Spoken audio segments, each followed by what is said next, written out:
Hola amigos, ¿qué tal? Un saludo para todos ustedes. Bienvenidos a una presentación más de electricidad y magnetismo. Mi nombre es Rafael Diosdado y el tema de esta presentación es Ley de Henry.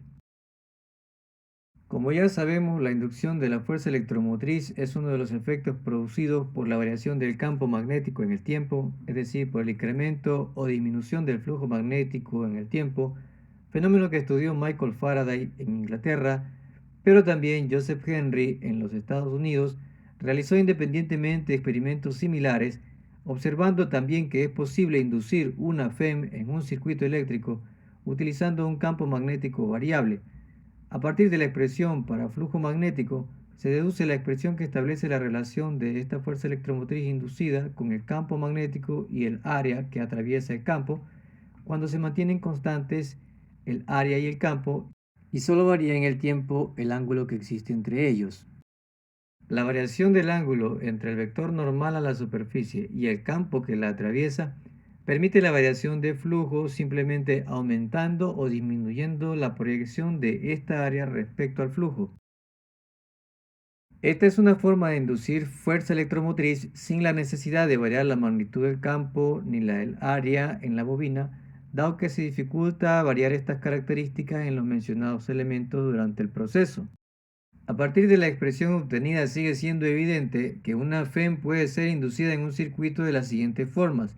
Primero, si cambia la magnitud del campo con el tiempo respecto al área.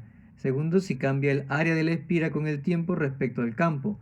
Y tercero, si cambia el ángulo entre la normal del área y el campo con el tiempo.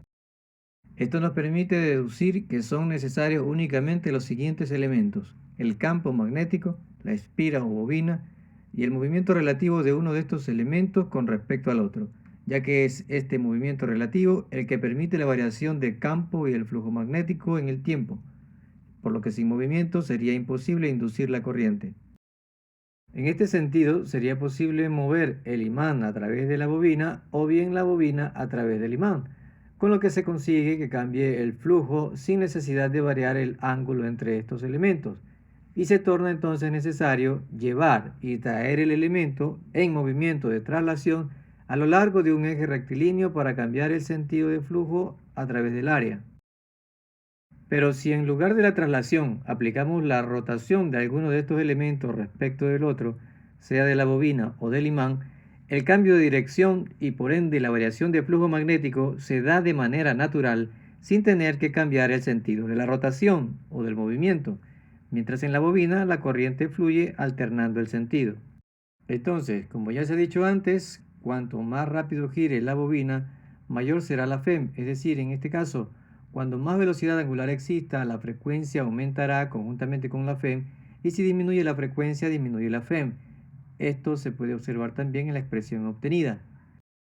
Partiendo de que el voltaje y la corriente son proporcionales, a partir de la expresión de la FEM se puede deducir entonces que la corriente inducida es proporcional al campo magnético y un comportamiento similar tendrá con respecto al número de espiras en la bobina. Siendo que con la ayuda del campo magnético y la bobina se induce fuerza electromotriz con la intervención del movimiento entre estos elementos, podemos decir que se está llevando un proceso de transformación de la energía mecánica de este movimiento en energía eléctrica, proceso que también se conoce como generación de energía eléctrica, y a los sistemas construidos en base a estos principios se los conoce como generadores o plantas generadoras de energía eléctrica. Y bien, apreciados amigos, eso es todo en cuanto a esta presentación. Mi nombre es Rafael Diosdado y con ustedes será hasta una próxima ocasión.